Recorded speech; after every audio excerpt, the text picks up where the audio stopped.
Hello guys! Hello! This is for Virgo. Welcome dito sa aking channel, Virgo. Alamin natin kung anong messages, vibration, gabay, energy para sa inyong lahat. This is general reading. So, this is for the last week of February 2026. Para to sa lahat ng Virgo. Okay. First card natin, Virgo, is Queen of Wands. So, this is all about freedom, about choices, about travel, about new environment, parang ganun. So, sinasabi ng bara sa'yo na sa last week ng February 2026, makakaramdam ka ng sobrang kalayaan. Okay? So, you will be free. You will be free sa kung ano man na mabigat na pinapasan mo, or halimbawa, merong mabigat ka yung mga restrictions or may mga blockages sa buhay mo, sinasabi ng bara sa'yo na this week ay posibleng makakaalis ka na dyan sa kung ano man yan na balakid, or kung ano man yung parang tinik sa lalamunan mo, parang ganon. Okay. This is for Virgo. Next card natin is Eight of Swords. So, yun. So, this is a confirmation. It's confirmed, okay? It's confirmed, Virgo, na ano man ang restrictions, it's either pain, heartaches, anything na, kumbaga, nagiging sagabal sa pag-asenso mo, sa araw-araw mo, ay posibleng mawala na or maalis na matapos ng this week. Okay. Okay, ano pa ba? Alright, next card natin is Knight of Coins. So, Knight of Coins dito is all about money. Sinasabi ng bara sa'yo dito, Virgo, na congratulations. Okay? Congratulations in advance. It's because of your patience, because of your hard work, ay posibleng mag-level up ka na. So, you're moving on. So, like for example, meron ditong Virgo, na you are accused or pwedeng nakaranas ka ng injustices. And this week ay parang makakalaya ka na sa kung ano man na injustice na yan na pinagdaanan mo. So, because of your patience, because of your hard work, or because of your resilience, ay makaka-move on ka na. Alright, ano pa ba?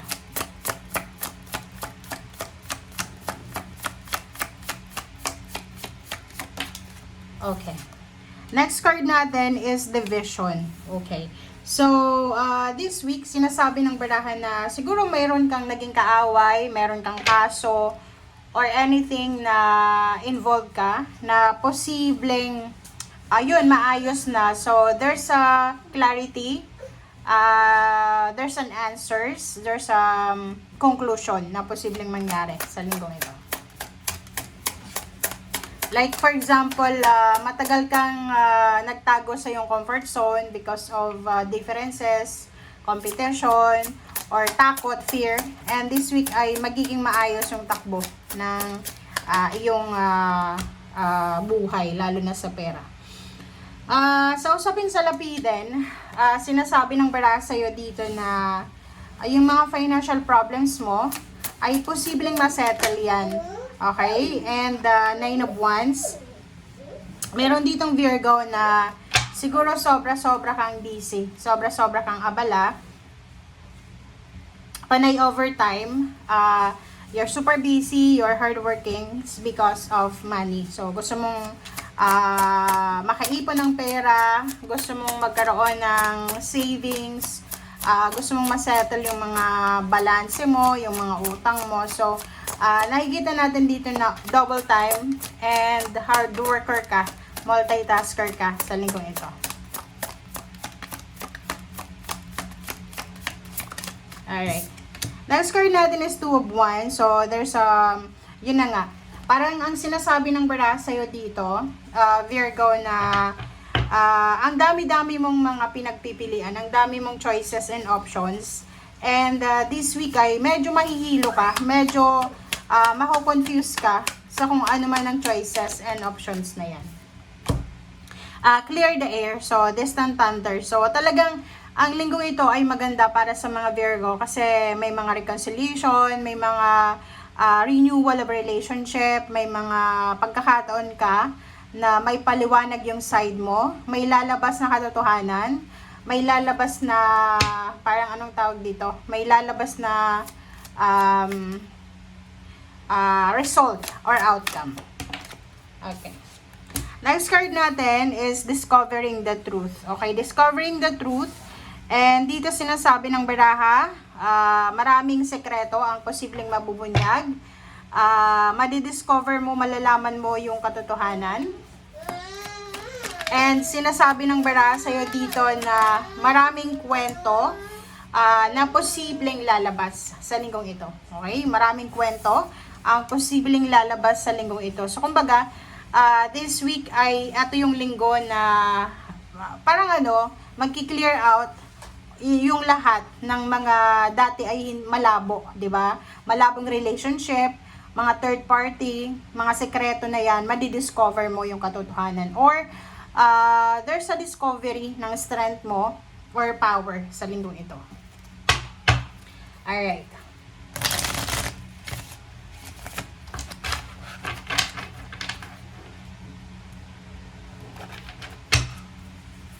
Okay. Our next card natin is Seer the Fool. Seer the Fool, this is new beginnings.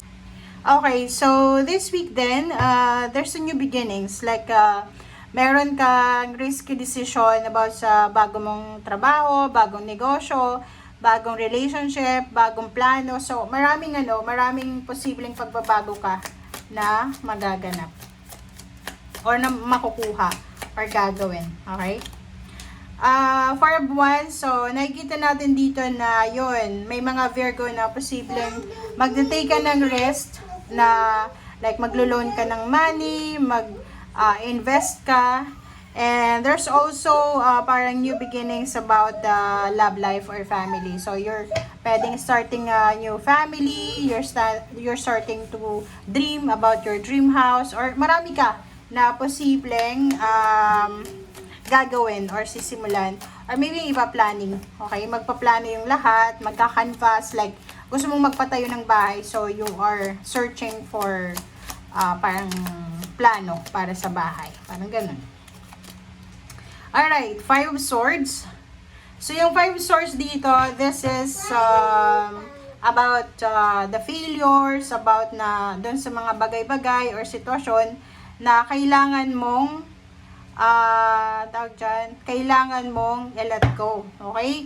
So, dito sinasabi ng baraha sa'yo na para sa new beginnings na to, para sa pagsisimula na yan, there's something na kailangan mong alisin. So, like for example, level up ka ng relationship. So, may mga bagay-bagay ka na ginagawa ng single ka na kailangan mo ng alisin ngayon. Parang gano'n, magle-level up ka. Okay?